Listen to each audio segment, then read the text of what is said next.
दोस्तों नमस्कार। मार्केट की बात करते हैं, शेयर बाजार की बात करेंगे। मैं धीरज सिंह के स्टॉक्स में आपका स्वागत है।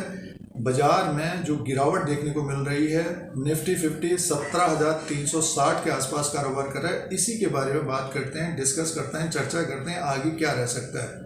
देखिए, फरवरी के महीने में ही 18,000 के आसपास निफ्टी 50 था। उसके बाद मुनाफा वसूली देखने को मिली और 27 फरवरी जाते जाते 17,350 के आसपास कारोबार कर रहा है। और ये जो प्राइस, ये भाव था जो निफ्टी 50 का बजट के दिन था।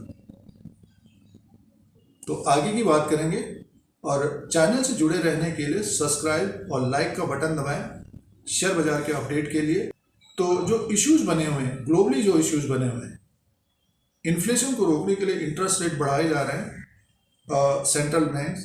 और सबसे ज़्यादा जो नज़र रहती है बाजार की, वो फेड के ऊपर रहती है। और फेड के अलग अलग बयान आते रहते हैं, डेटाज के हिसाब से अलग अलग बयान आते रहते हैं। तो एक तरह से दबाव है, वहाँ के मार्केट्स में भी दबाव है। थोड़ी बहुत तेज़ी देखने को मिल रही थी आईटी सेक्टर में, नैस्डैक्स में, डाउ जोन्स में, बट फिर से एक तरह से मुनाफा वसूली है। तो आगे एक तरह से देखिए ग्रोथ कम रह सकती है, इसीलिए बाजार में गिरावट है। और इम्पोर्टेंट पॉइंट ये है कि जो तीसरी तिमाही के नतीजे आए थे तो एक तरह से मिले जुले थे, यानी मीन्स कुछ कंपनियों के नतीजे अच्छे थे और ज़्यादातर कंपनियों का जो रेवेन्यू था, प्रॉफिट था, क्वार्टर एंड क्वार्टर के हिसाब से कम था और सालाना किसी कंपनी का ज़्यादा था। तो एक तरह से मिले जुले थे, इसीलिए बाजार में एक तरह से मुनाफा वसूली गिरावट देखने को मिल रही है पिछले 3 महीने से। दिसंबर में भी आपने देखा होगा कि मुनाफा वसूली देखने को मिली, जनवरी में भी। ऐसा नहीं कि मार्केट ऊपर की तरफ नहीं गया, बट ये कि मुनाफा जैसे फरवरी में देखिए 18,000 के आसपास गया, अब गिरकर 17,350 के आसपास आ गया। निफ्टी 50 की बात करते हैं, आगे की बात करते हैं। तो निफ्टी 50 में जो दबाव देखने को मिल रहा है, तो ओवरसोल्ड की स्थिति बनी हुई है टेक्निकली।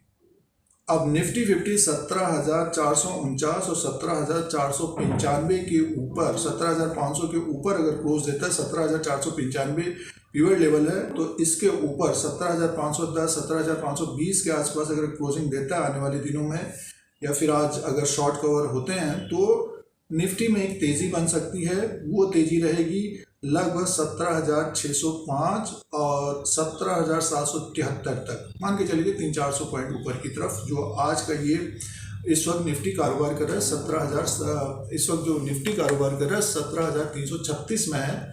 और लाइव मार्केट है ये। जो लो बना हुआ है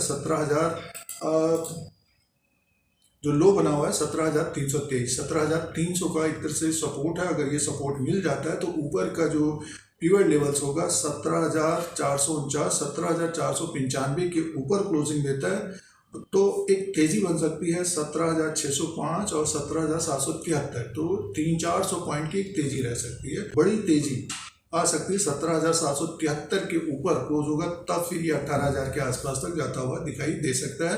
तो सिचुएशन के हिसाब से देखना चाहिए। जब स्टॉक्स ऊपर की तरफ हो तो मुनाफा वसूली करना चाहिए। इसमें करना क्या है, आम निवेशकों को, रिटेल इन्वेस्टर्स को, तो मुनाफा वसूली करनी चाहिए। पिछले 3 महीने से गिरावट देखने को मिल रही है, तो एक पैनिक सेलिंग आ सकती है आगे भी टेक्निकली। और जो ग्लोबल इश्यूज बने हुए हैं और जो नतीजे भी आए थे, उसके वजह से भी दबाव है और सोल्ड की स्थिति बनी हुई है। और निफ्टी में एक बाउंस बैक आ सकता है। और जो खरीदारी कर रहे हैं इस वक्त, और स्टॉक जब ऊपर की तरफ 4 से 5%, 10%, तो मुनाफा वसूली करना चाहिए। और जो लंबे समय के निवेशक हैं, तो पार्ट में एक तरह से देखना चाहिए। और जो SIP कर रहे हैं, तो उनको एक तरह से करते रहना चाहिए। गिरते बाजार में अगर SIP करेंगे, तो आगे आने वाले समय में जब बाजार तेज होगा तो अच्छा प्रॉफिट मिल सकता है। अब 18,000 में SIP कर रहे थे, अगर 17,000 के आसपास आ गया, तो SIP को अगर छोड़ देंगे, गिर रहा है करके मार्केट, तो नुकसान रहेगा। बेटर देन ये है कि इस वक्त निवेश करना चाहिए। जैसे कि अगर 100 शेयर खरीदे तो 20 शेयर खरीदे, फिर 20 खरीदे। एकदम से नहीं खरीदना चाहिए, धीरे धीरे खरीदना चाहिए। जो लोग ये यूट्यूब चैनल से जुड़े हैं तो वो ऐसा करते होंगे और प्रॉफिट भी दिखता है। और डिविडेंड वाले जो स्टॉक्स थे, जिन कंपनियों ने डिविडेंड दिया है, तो उनके ऊपर नज़र रखनी चाहिए। इंटीरियम डिविडेंड दिया है, चौथी तिमाही में फिर से डिविडेंड मिलता हुआ नजर आ सकता है। डिविडेंड से भी कमाई होती है, जैसे कि देखिए पावर ग्रिड है, RSC है, कोल इंडिया है, वेदांता है, टाटा स्टील के द्वारा भी डिविडेंड मिल सकता है। बैंकिंग स्टॉक्स हैं, SBI है, HDFC बैंक है, तो इन शेयरों से डिविडेंड मिले और कमाई भी हो सकती है। और जो बड़े शेयर हैं, ब्लू चिप हैं, उनको एक तरह से पार्ट में इस वक्त खरीदारी करना चाहिए। हाल ये जो गिरावट देखने को मिल रही है, तो ओवरसोल्ड की स्थिति बनी हुई है। मार्केट में बाउंस बैक भी आता हुआ दिखेगा। जब मार्केट ऊपर की तरफ हो तो मुनाफा वसूली भी करना चाहिए।